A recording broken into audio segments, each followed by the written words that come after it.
Bonjour à tous les amis, alors là on se retrouve pour faire les pronostics de ces demi-finales de la Ligue des Nations. Comme vous l'avez vu, le Portugal avait gagné la première édition, la France avait gagné la deuxième édition et l'Espagne avait gagné la troisième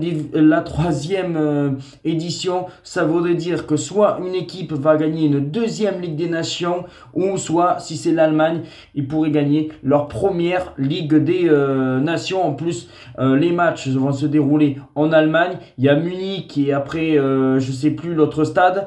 Mais voilà, c'est là où va se dérouler la compétition en Allemagne. Et bien sûr, demain, nous avons Allemagne-Portugal.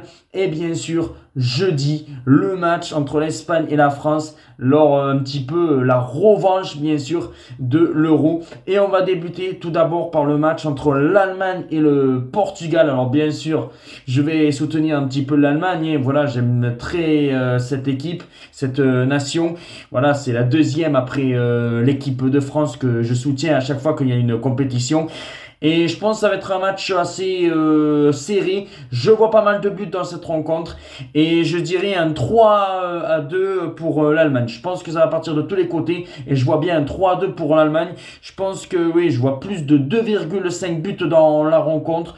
Je pense que ça peut partir de tous les côtés. C'est une belle équipe d'Allemagne. Jeune. Alors oui, le Portugal a plus d'expérience. On le sait avec Cristiano Ronaldo, avec les Vitinha, tout ça. Bon voilà, le Bruno Fernandes aussi. Le Portugal a une très belle équipe.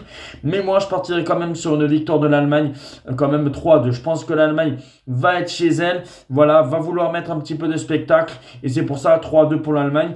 Après, si j'ai des buteurs à dire, je pense que Florian Wirtz peut marquer côté allemand. Je vois bien ce joueur-là marquer. Ou sinon le jeune attaquant Udav, voilà, qui pourrait marquer. Bon après, j'arrive pas trop bien à le prononcer, mais voilà, je pense que je partirai plus peut-être sur un Florian Wirtz marqué. Et côté Portugal, soit un Gonzalo Ramos s'il débute, soit un Cristiano Ronaldo qui pourrait marquer, parce que Ronaldo il marque but sur but encore. Alors un petit peu moins avec le Portugal, mais bon voilà, il va être soit titulaire ou soit remplaçant. Et je pense que là, il peut marquer un but dans ce genre de rencontre. Voilà, après je pense que on sait bien que ça va être un match électrique, que ça va être un match très intéressant à regarder, avec de très belles équipes. Mais je partirai quand même sur une courte victoire de l'Allemagne, 3-2.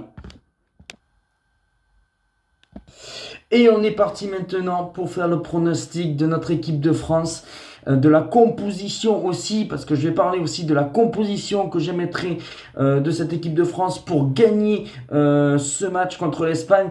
C'est un petit peu la revanche, comme je l'ai dit, du dernier Euro, voilà, où on avait perdu contre cette équipe d'Espagne qui est championne d'Europe et qui avait gagné l'Euro 2024. Alors voilà, voici ma composition de l'équipe de France avant, bien sûr, mon pronostic.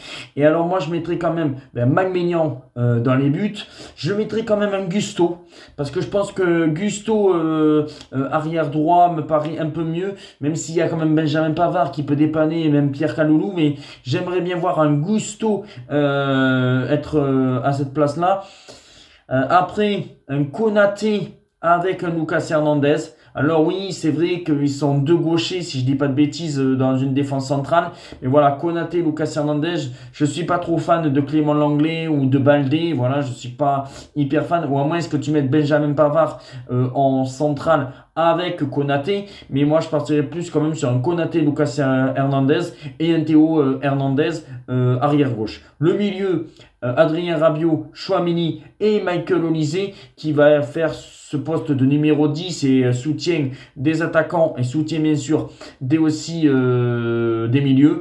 Et puis après, Mbappé à gauche, Désiré Doué à droite et je pense un Ousmane Dembélé. Alors est-ce que, pour moi, ça serait la meilleure attaque. Après, est-ce que Didier Deschamps va pas faire rentrer Dembélé et Désiré Doué en cours de match? Parce qu'on sait très bien que bien sûr que peut-être qu'ils vont être fatigués de leur match. Alors c'est pour ça que voilà, on verra, mais pour moi, je mettrai quand même cette attaque-là.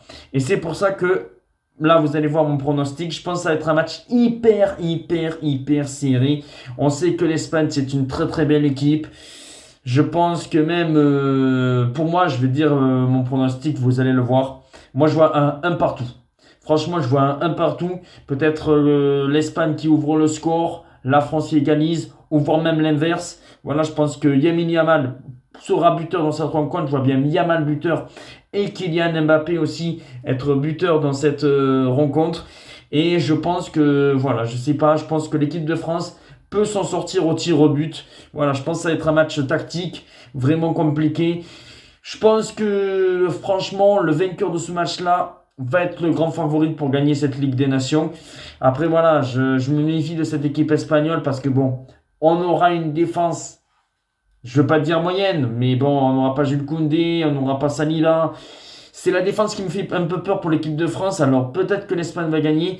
Mais bon, voilà, on a une attaque vraiment très bonne. C'est pour ça que je dirais un partout entre l'Espagne et la France et victoire au tir au but de l'équipe de France. Et je verrai une finale Allemagne-France. Voilà, ça serait une belle finale. Voilà, dites-moi en commentaire vos pronostics des deux rencontres de ces demi-finales de la Ligue des Nations.